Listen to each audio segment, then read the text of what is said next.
4 de septiembre de 2020. Buenos días, un placer saludarles. Agradecemos su sintonía a través de nuestras habituales frecuencias y por supuesto también gracias a quienes se conectan en el Facebook Live. A través de la tecnología le llevamos los contenidos de Fuentes Primarias. Gracias a la red de cooperativas Fedecases, las ideas necesitan dos cosas: creer en ellas y gente que las apoye. En la red de cooperativas Fedecases cooperamos contigo para que realices todo lo que te propones. Ser dueño es lo tuyo. Acércate ya a la red de cooperativas Fedecases. 7:02. Un placer saludarles desde la cabina azul. Gracias por amanecer con la poderosa YSKL. El comisionado presidencial de proyectos estratégicos es nuestro invitado de hoy, Luis Rodríguez. ¿Qué tal? ¿Cómo está? Hola, Neri, ¿qué tal? Un gusto. Siempre. Bien, aquí comenzando el viernes ya. Vaya, qué bueno, me alegro mucho. ¿Y usted qué tal? Hemos amanecido hoy, dijo el ministro de Salud, comisionado, que es muy temprano para ver si vamos a tener un brote, si vamos a seguir con incremento de casos, pero 99 casos, dijeron, de COVID-19. ¿Cómo ha visto la reapertura con base a la necesidad que los ciudadanos nos apropiemos también de la autoprotección? Sí, bueno, todavía creo que hay que esperar algunos días más, sobre todo porque en este caso el transporte público es un factor de contagio sumamente alto. Entonces, por lo tanto, pues habrá que esperar. Hay empresas que todavía están utilizando transporte contratado para sus empleados, pero evidentemente no todos tienen esa capacidad y por lo tanto es muy importante, por ejemplo, las acciones que ha tomado el gobierno para controlar esto junto con el Ministerio de Obras Públicas, el BMT y digamos la industria del transporte público, en cuanto no solo a los lineamientos de cómo llevar a cabo los protocolos de bioseguridad, sino que también la verificación in situ, de cómo esto se ha estado manejando, una serie de reuniones permanentes con los empresarios, unas jornadas de capacitaciones, que esperamos que eso logre tomar pues el resultado esperado y podamos decir que se ha controlado. Iniciaron con un porcentaje, luego se aumentó, luego se ha ido aumentando. Por lo tanto, sí es prudencial, creo, seguir esperando y como tú bien dices, que el factor ahora de la gente, del autocuido, es sumamente importante. Que no nos confiemos, porque de eso dependerá también, ¿verdad? Sí, es decir, se ha abierto se ha abierto prácticamente todo, más la enfermedad sigue ahí presente. Sí. Y esta reapertura, comisionado, significará también el seguimiento de proyectos estratégicos. Sí, ¿cómo se van a reorientar? ¿Cuáles serán prioridad, comisionado? Bueno, ya se retomó desde hace ya varias semanas el asunto. Digamos, se tuvo que cambiar de prioridades. Tuvimos, en el caso de nuestra oficina, tuvimos que darle un énfasis importante al Hospital El Salvador, por ejemplo, que era un proyecto pues estratégico de plazo inmediato. Sí, que surgió por la pandemia. Sí, o sea, ¿Y cómo va este proyecto? Digamos, lleva sus avances. Creo que lo bueno es que logramos ampliar la capacidad de camas, ¿verdad? Que era algo importante debido a que el COVID-19, por su capacidad de contagio, pues tiende a colapsar los sistemas de salud y era una cosa pues que queríamos evitar. Por lo tanto, pues es un proyecto que está avanzando, que el siguiente objetivo ha sido también dejar una herencia a un sistema de salud pues precario en todito aspecto, en cuanto a capacidades médicos, tecnología, equipamiento, etcétera. Entonces, que quede camas, que quede para el sistema de salud, ¿verdad? Que es lo que más nos importa, que no fuese un proyecto desechable, ni débil, sino que evidentemente tuviese fuerza. Y por otro lado, pues el dedicarle un soporte al gobierno para que pudiésemos ir equilibrando un poquito de balanzas, digamos, de apoyos con todo esto de la red de empresas solidarias y los aliados confiables, ¿verdad? Que se lograron un poco más de 60 millones de dólares en cooperación y colaboraciones. ¿Eso se logró 60 millones de dólares Más o menos, para la infraestructura? No, se distribuyó, digamos, en diferentes cosas, alimentos, tanto para comunidades así como para centros de contención, equipamientos de centros de contención, equipamientos de la red hospitalaria, creación de nuevas áreas en red hospitalarias como laboratorios, parte del equipamiento, no voy a decir el 100%, sí, pero parte del equipamiento del Hospital El Salvador, equipamiento parte también para médicos y equipos de enfermería en temas de ropa, sí, los trajes de bioseguridad, sí, pijamas, ropa del día, parte también de lograr movilidad segura para ellos, puesto que se dieron casos de maltrato en unidades de transporte y comunidades hacia los equipos médicos y enfermería. Entonces, digamos, por ahí se trabajó también para los equipos de seguridad pública de primera línea, tanto policía como Fuerza Armada. Fuimos abriendo otros capítulos para deportistas en apoyo en alimentos y cosas que les pudiese faltar, deportistas, entrenadores, árbitros, etcétera. Se abrió hasta también. Las barras que estaban ahí también. Sí, sí, al final son sectores vulnerables. Son sectores, sí. También otro para la niñez con cáncer hospitalizados en el Bloom. Entonces, por lo tanto, pues, digamos que esa labor fue la que tocó. Uh-huh. Ahora, lo que se ha retomado prácticamente de proyectos, ya todo tiene un avance sustancial. Uh-huh. Hace unos días lanzamos el estudio de factibilidad y diseño para el aeropuerto de Oriente, donde sucedieron algunas cosas curiosas. El proceso del estudio inició antes de la pandemia.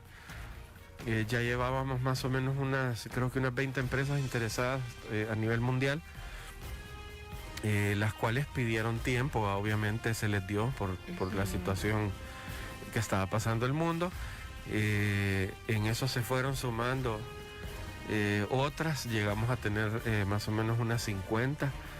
De esas en el proceso pues se depuraron hacia 40, y de esas 40 hubo unas que entraron en consorcio, porque uno puede entrar como en grupo, sí, corporativo. Como corporativos, y quedaron pues ya establecidas 30 empresas interesadas de gran nivel, ¿verdad? De países. Estudio de factibilidad. Factibilidad y diseño en países, empresas de Francia, por ejemplo, Alemania, Japón, Corea del Sur, México, por lo tanto, pues, Gran Bretaña.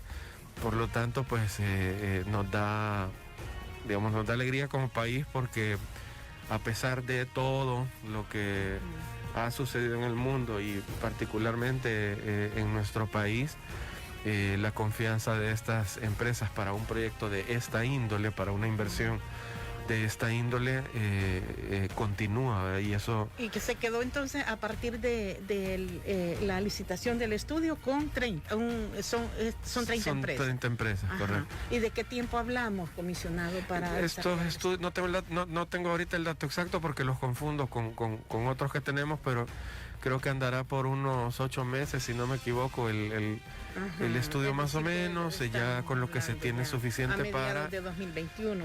Lo que se tiene suficiente para la contratación ya de la etapa de construcción. Por lo tanto, lo que obviamente nos tenía pendientes era primero que hubiesen bastantes interesados, y luego pues que a pesar de la pandemia El Salvador siguiese siendo un foco atractivo para inversionistas, y sobre todo pues que como gobierno, a pesar de todo lo que se ha vivido, y a pesar de ciertas campañas que se han hecho, pues siguiésemos manteniendo nuestro estatus de confianza hacia ellos, ¿verdad? Entonces, digamos, sí, por ese lado nosotros estamos bastante satisfechos. El estudio es bastante amplio, el cual no abarca solo la infraestructura del aeropuerto Infraestructura podemos hacerla como querramos, pero también la zona geográfica implica lo que se llama la aerotrópolis, que es todo el desarrollo territorial y estratégico alrededor de este proyecto. Entonces implica qué industria va a estar, qué negocios pueden estar, qué zonas son para las cadenas hoteleras, qué zonas son para industria de exportación, qué zonas pueden ser de educación, qué zonas pueden ser de consumo. Entonces, digamos, qué infraestructuras complementarias existen, qué conexiones hay con otros municipios, digamos, con mayor fuerza, como San Miguel, etcétera. Entonces, es un trabajo bien completo que incurre prácticamente en el desarrollo de toda la zona oriental, ¿verdad? Y este proyecto, por ejemplo, en el estudio de factibilidad participa también CEPA, está como, digamos, pendiente de todos estos componentes. Sí, lo que regularmente se hace es que se contratan pues a toda esta serie de empresas, ¿verdad? Ellos hacen sus estudios, los estudios llevan una serie de elementos que ellos tienen que evaluar, un poco lo que te comentaba, ir haciendo una serie de propuestas, dentro de ellas también la estudio de mercado, porque eso va a determinar factores de viabilidad, ¿verdad? Cómo se mueve el mercado logístico y qué potencial tiene el aeropuerto, cómo se mueve el mercado de pasajeros y turismo y qué potencial tiene el aeropuerto en nuestra zona geográfica. Para carga, para pasajeros. Viabilidades, por ejemplo, financieras y modelos financieros con los cuales se pueda soportar esto, si es un APP, si es un consorcio de inversionistas, si el Estado tiene el músculo, cosa que pues lo dudo, pero lo que te va presentando el proyecto son una serie de opciones sobre las cuales se toman las decisiones, y ahí es donde pues CEPA juega un papel importante, puesto que ya están llevando la ampliación del aeropuerto San Oscar Arnulfo Romero, están llevando Esa está en ejecución, ¿verdad? La ampliación del aeropuerto. Sí, están llevando también la central de carga y la licitación de esta, pero regresando otra vez al oriente, además de eso se toma en cuenta que también se lanzó hace unos días el convenio con Costa Rica. Ah, sí, para el ferry. Y esto se puede concatenar en algún momento. Por ejemplo, digamos, aunque evidentemente el ferry será como más a mediano plazo. Decía la ministra de Economía de Costa Rica que ella esperaría que tipo febrero el ferry pueda iniciar operaciones. No hay fecha de inicio de operaciones. Quedan unos factores todavía y creo que por eso sienta bien el acuerdo que se ha hecho con ellos, puesto que implica una serie de apoyos técnicos. Nosotros en ese aspecto quizás hemos ido un poco más rápido, hemos sido un poco más acelerados, hemos dejado ya condiciones físicas en el puerto de la Unión, tecnológicas e incluso interinstitucionales, para que una vez instalado el ferry, pues este pueda operar bien.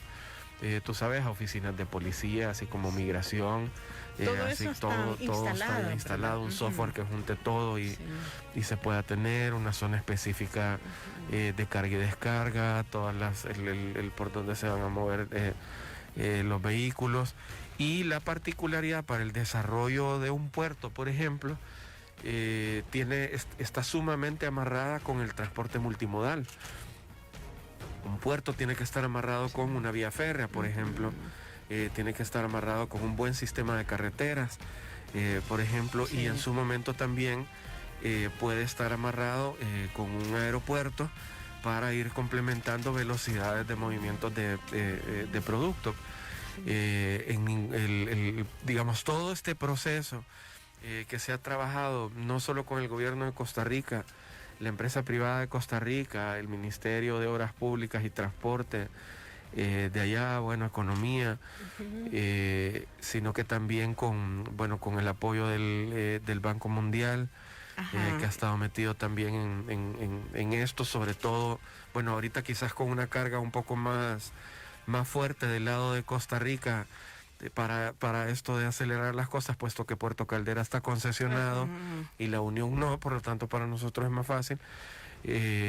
Puede ayudar a acelerar todo esto si hay también alrededor un marco de apoyo técnico en el cual nosotros podamos también, CEPA pueda también colaborar en apoyos técnicos si acaso pues Costa Rica lo necesita. Y en el caso del Puerto Caldera, Luis, por ejemplo, las compañías navieras, aquí habrá un componente importante de las navieras que puedan ofertar los servicios. Hay también como condiciones que debe poner Calderas, la empresa que tiene concesionado Calderas. Siempre se ponen, ¿verdad? Siempre hay condiciones, tanto de zona, por ejemplo, como te mencioné, zona física donde descargar. Obviamente hay tarifarios que se están discutiendo.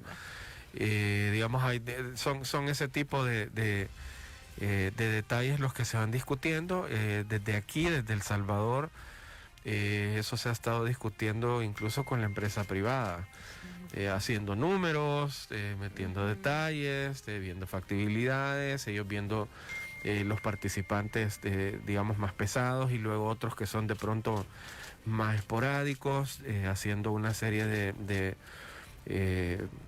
filtros, digamos, los que lo van a hacer de manera permanente, los que lo hacen de manera esporádica, quienes llevan cargas de bastante volumen, quienes no, evaluación de costos y beneficios.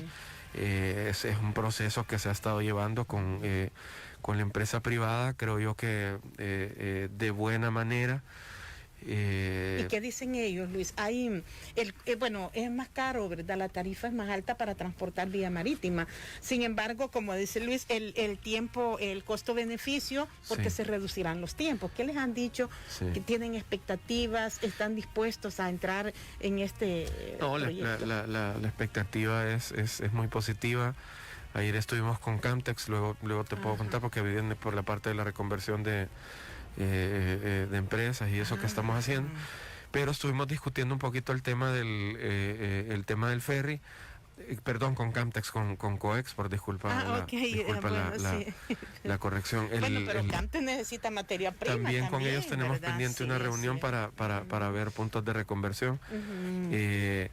Pero como te decía, con ellos ha habido una gran expectativa de parte de ellos por el tema de los tiempos. Ya no te va a tomar 4 días, sino que te puede tomar horas en llegar, por lo tanto ese es un factor importante. Los costos pues se están revisando todavía, pero como te digo, la mesa está abierta, la mesa está abierta tanto de parte de CEPA como de la Secretaría de Inversiones, así como de esta oficina, para poder ir apoyando en que el asunto sea factible para todos y que evidentemente haya ganancia para todos. Y puede ser factible porque decían, por ejemplo, los de Fundes que viendo el Triángulo Norte, Costa Rica, dice, ya está como más al sur del Istmo, ¿verdad? Y esto podría significar también una forma de viabilizar las transacciones de mercancía. Lo que sucede es que tú entras a participar en una cuestión que se llama, en una red, que se llama Red de Transporte Marítimo de Corta Distancia. Entonces, no solo es un tema específico de poder ir a Costa Rica, es poderte mover. Exacto. Y es poder entrar en esas rutas. Entonces, tú vas a El Salvador, Costa Rica, Panamá, Guatemala, México, norte de México, conectando con diferentes puertos, con diferentes industrias también, con diferentes navieras. Y por lo tanto pues entras en una red de negocios sumamente interesante donde también existen efectos colaterales sobre otras, las industrias de la reparación de buques, por ejemplo, la industria de la venta de buques, logras abrir nuevos mercados, incluso en temas pesqueros, logras reducir tiempos de transporte y no tanta pasada por las aduanas. Sí, que ha habido problemas en esta pandemia particular. Costa Rica sufre un problema que todos sabemos, el que es cuando Nicaragua cierra fronteras y le salen costos de más de $600 millones a sus empresarios. Entonces son detalles que se toman en cuenta, no solo lo que está enfrente, que es El Salvador, Costa Rica, sino lo que está al fondo, a futuro, que es que El Salvador participe en la red de transporte marítimo de corta distancia y logre entrar en una serie de negocios de exportaciones, de importaciones, de participación como país que antes no se tenía.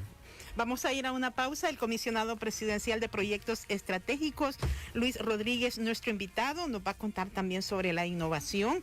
A raíz de la pandemia, dicen todos los economistas, los expertos, que además de las lecciones negativas, nos va a dejar también algunos cambios que debimos acelerar. Esto es Punto de Vista a través de la poderosa YSKL.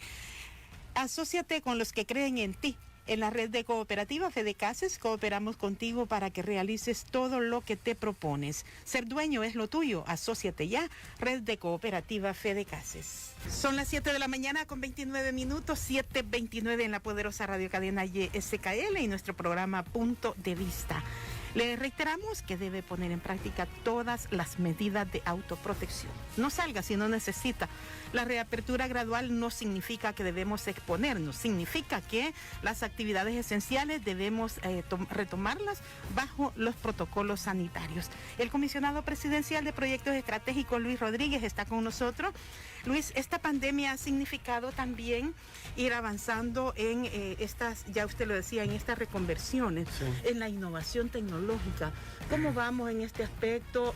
También ya además de esta reorientación que hubo de la oficina que usted preside, tanto en proyectos como también en los métodos de ejecutarlos.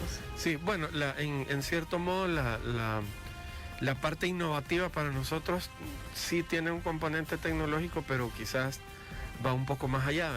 Sí. Sobre todo por el entendimiento de que la crisis como estas evidentemente te van a haber ya llevado a realidades totalmente distintas que lo que tuvimos hace 6 meses o un año. Sí.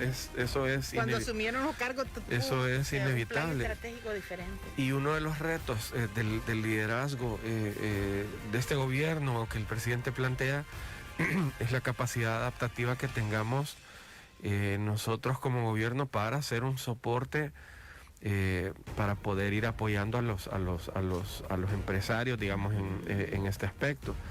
Lo que a nosotros nos compete es una cuestión un poco más de acupuntura estratégica para ciertos sectores económicos del país y para necesidades muy puntuales que se tengan o potencialidades muy puntuales que se tengan.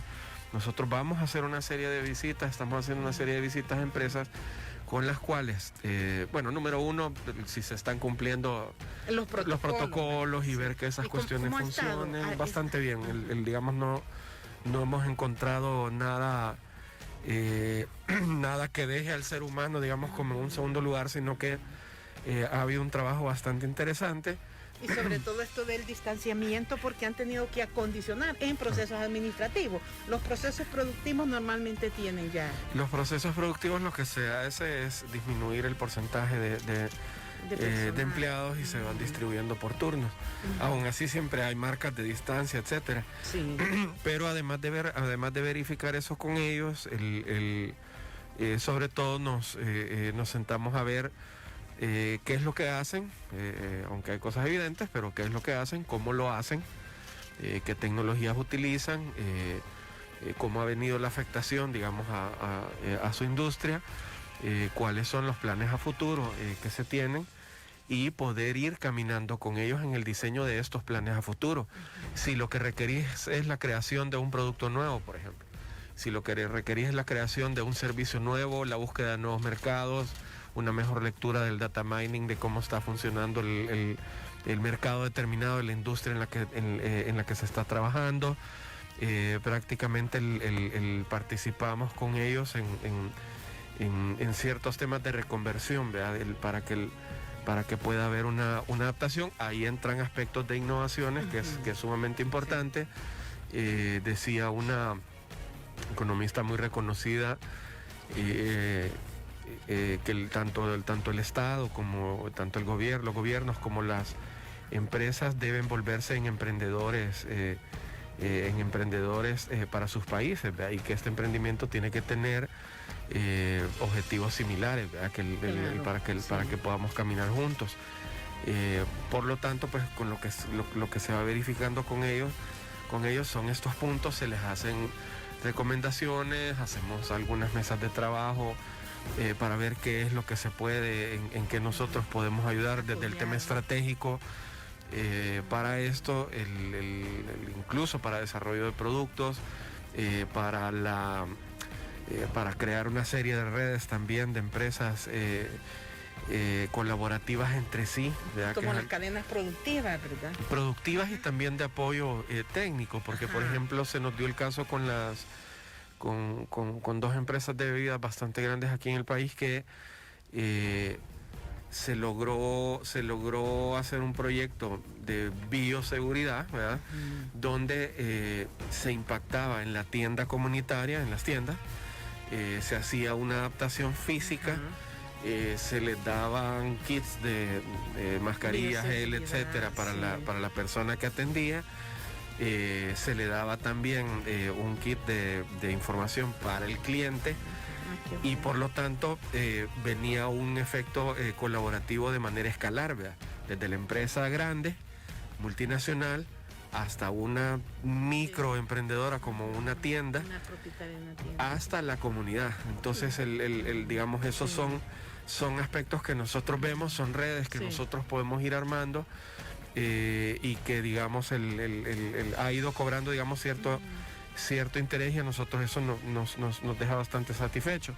Ayer tuvimos una reunión con Coexport para ver ya un tema de reconversión, tanto en ciertas visiones que tiene el formato de la gremial como tal, a sabiendas de que pues ahora la exportación va a jugar un papel. Los mercados, ¿verdad? Tienen otras demandas. Hay otras demandas, hay nuevas ocasiones de consumo, se están consumiendo otro tipo de productos, los mercados se han sofisticado, otros se han encerrado en el consumo local, por lo tanto hay retos diferentes que otros segmentos de consumidores se han mantenido, por ejemplo, entonces puede haber una participación ahí. Por ejemplo, alimentos. Puede haber incluso movilidad de inversiones, sobre todo hacia Latinoamérica, entendiendo que hay muchas en Asia, que es de donde viene pues la pandemia, y Latinoamérica, a pesar de todo, pues es bastante abierta a esto y tenemos que estar preparados para una participación interesante en ello. Hay un potencial también, por ejemplo, de ampliar los espectros de las industrias, lo que nos permita también más y mejores exportaciones. Entiéndase, por ejemplo, ayer discutíamos el tema de una noticia que había salido, bueno, Costa Rica y Honduras han incrementado sus exportaciones, El Salvador no. Sí, El Salvador está bajo en las exportaciones. Si tú lo ves si tú ves la nota como tal, y luego te puedo mencionar también el caso del FER, si tú ves la nota como tal, entonces bueno, el Salvador no ha hecho nada. No, lo que sucede es que Costa Rica, ¿cuál es su principal producto de exportación?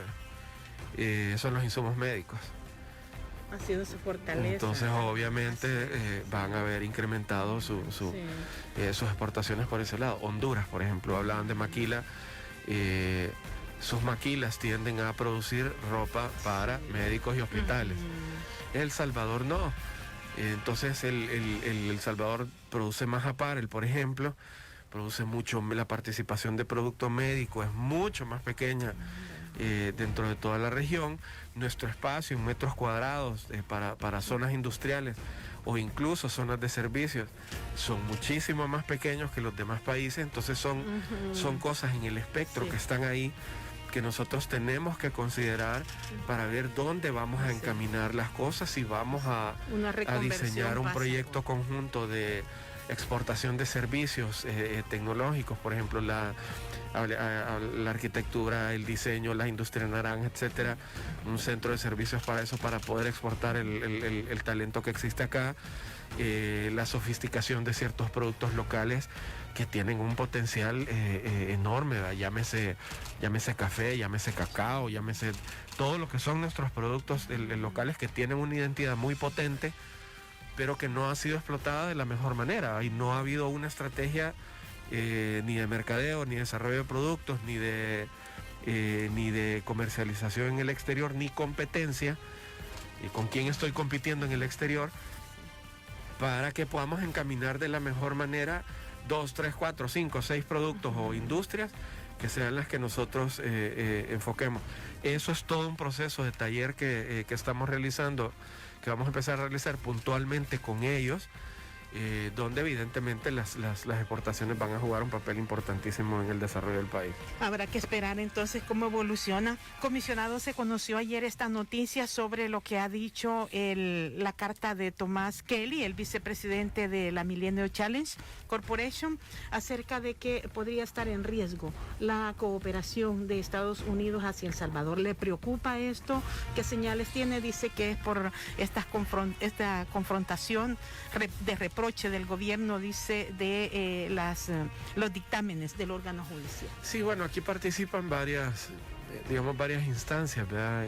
Tenemos una embajada americana confiable, tenemos ahí un aliado incondicional que realmente, incluso yo se lo he mencionado al señor embajador, el hecho de que estén en las peores, contigo a la par, dando lo que se puede en un inicio, teniendo una crisis terrible en su país, y que no dejen la lámpara puesta acá, sino que progresivamente el dar lo que se pueda, hasta ya cosas como ventiladores, ¿cómo se llama? Ciertas cantidades de millones de dólares para regresar, por ejemplo, equipos de bioseguridad, etcétera.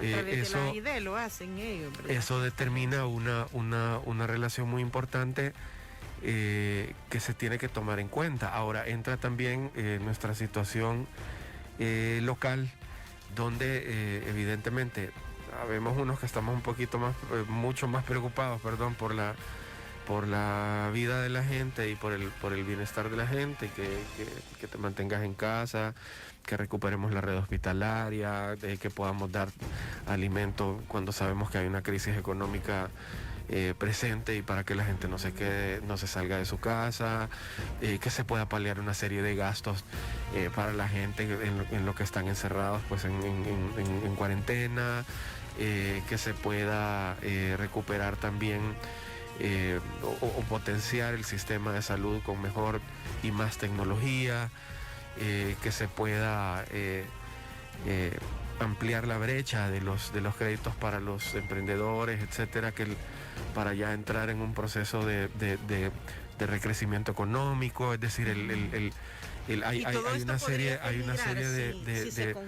de preocupaciones, y nos vamos al otro punto, que es la relación con la Asamblea Legislativa. Ellos llamaron, por ejemplo, hace unos meses a una serie de funcionarios que obviamente tenían una relación directa con el manejo de la pandemia, ministro de Salud, Hacienda, etcétera. De hacer el famoso decreto, haciendo el decreto, todavía no lo tenemos cuando, por ejemplo, se tomaron un día en ponerle el nombre, ¿verdad? Y luego preguntarle ya más de 7 veces a un ministro de Salud, miren, ¿qué consiste el coronavirus? Ya es un absurdo. Entonces el tiempo, jugar con el tiempo en este aspecto ha sido parte de una estrategia, no sé, triste, ¿verdad? Porque al final es la gente la que termina padeciendo. El lector era por otro lado, bajo conveniencia para ellos, y que nos ha tenido en vaivenes bastante incómodos, y que sí son incómodos. O sea, ¿Y estos vaivenes, comisionado, cree que son los que están dando esta señal a nivel internacional? ¿Y cómo cambiar estos niveles de percepción? Es que es evidente, o sea, es evidente. Nosotros, porque alguien venga de afuera, y yo soy muy honesto para hablar con entidades, lo sabe la ONU, lo saben CEPAL, PNUD, etcétera. En mi caso, ya venía yo advirtiendo eso con ellos, por ejemplo, el que podían haber problemas por ese lado, y ahora pues que lo siguen habiendo, pero que eso no va a quitar bajo ningún motivo va a quitar el hecho de que nosotros sigamos trabajando. Del hecho de que te digan a ti, que yo te diga te voy a prestar $10,000 a que te los dé, son 20 kilómetros de distancia entre una cosa y la otra. Entonces, pero generar las condiciones para que me lo dé es mi trabajo también. Esa es la cuestión. Entonces el punto es que a mí me dicen, sí, los recursos los hemos dado. ¿Dónde? Si no han aprobado la derogación. Entonces, ni modo, o sea, sí son cosas incómodas que no le hacen bien a nadie, pero que la población tenga por seguro que de nuestro lado el factor tiempo es factor urgencia en todo aspecto. El tiempo para nosotros ha sido recuperar la red hospitalaria, que ha sido precaria, y ustedes lo han visto también, eso nadie me lo va a dejar mentir. Sí, lo que usted habló que nos ha permitido poder planificar esta serie de acciones que estamos mencionando, que nos ha permitido poder consolidar relaciones con cooperantes privados o cooperantes de otros países para que vayamos caminando juntos en ir sosteniendo esto y no estar jugando con ellos en sentarnos una hora para decirles, miren cómo le ponemos de nombre a la cooperación que ustedes nos van a dar, y jugar con eso $30,000 la hora. Entonces no tiene sentido, pero nosotros no nos vamos a detener en que la población para nosotros es lo primero y está en primer lugar de toda la cadena. Y conoció el gobierno, bueno, ¿tiene conocimiento usted de esta carta que enviaron? Porque con fecha de mayo, según la agencia Prensa Asociada, fue enviada esta carta por el vicepresidente de la corporación. Sí, bueno, la vimos por medios, pues son cosas que suceden, pues son cosas que pasan. Es evidente que el Congreso pues está jugando con el tiempo y eso va provocando pues digamos ciertas relaciones que no deberían de ser así, pero que ni modo, que el jugar con el tiempo implica también que nos estén quitando músculo y brazos para poder seguir trabajando, seguir ayudando, seguir viendo un tema de recuperación del país, etcétera. Pues por lo tanto, pues ¿qué más te puedo decir? Nosotros vamos a seguir trabajando. Ojalá y logremos mejores condiciones. Bueno, estamos ya en esta recta final. También se cerraron ya los plazos de coaliciones. Usted es candidato para los próximos comicios. Resultó electo en las internas del Partido Nuevas Ideas. ¿Qué tal? Usted me decía, bueno, ahí trabajando y preparando para dejar el changarro. Sí. ¿Cómo va esto? Paralelamente va a alcanzar las metas, digamos, que le permitan las circunstancias. Bueno, ahí la inscripción formal pues no la hemos hecho todavía. Todavía no se evidentemente pues en noviembre, si Dios lo ve bien, pues vamos a pasar a campaña y dejar el cargo. Estamos dejando, digamos, en buen proceso. Estamos dejando en buen proceso la mayoría de los proyectos estratégicos, de hecho los más complejos. Los que tienen que ver con megaproyectos, digamos los modelos son un poco más sencillos de trabajar. En esa parte estamos bastante avanzados. Las instituciones que los operan, por ejemplo CEPA, que digo yo, bueno, ha sido una empresa del Estado que se ha reconvertido para operar mejor y ser mucho más eficiente. Nos ha apoyado muchísimo en liderar en coliderar estos proyectos que son clave, por lo tanto nos da a nosotros la confianza de que las cosas van a salir bien. La Asamblea evidentemente necesita una reconversión de manera urgente, tanto en la forma de legislar, digámoslo así, que pasemos del circo al trabajo, por un lado, y que logremos también, por otro, tener un trabajo formal en cuanto a la mora de producción legislativa que se tiene con la gente. Hay mucho que legislar, hay muchas prioridades, hay poca proposición, hay una diferencia de 4-1 entre nombramientos y leyes, y entonces ¿para qué estás? Hay temas evidentemente de crecimiento de presupuestos enormes que tú tenés que revisar en comparación a lo que yo te estoy devolviendo como funcionario, a ti como ciudadana. hay muchísimas necesidades afuera.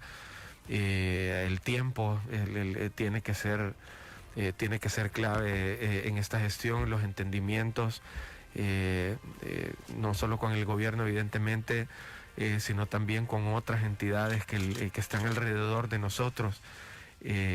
Siempre con la disposición de apoyar. Tiene que haber una puerta abierta, tiene que haber un diálogo similar sobre las cosas.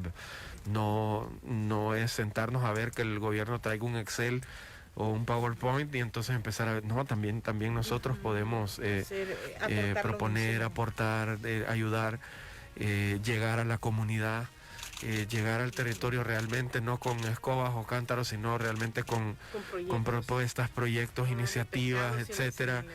Entonces hay mucho que trabajar ahí y nosotros estamos en la total disposición de hacerlo. Gracias, Luis Rodríguez, actualmente pues comisionado de proyectos estratégicos, y como lo escuchamos, hay que esperar la decisión para el mes de noviembre próximo. Gracias por haber venido. Gracias, Nery, muy amables ustedes. Feliz fin de semana. Gracias. Finalizamos nuestro punto de vista.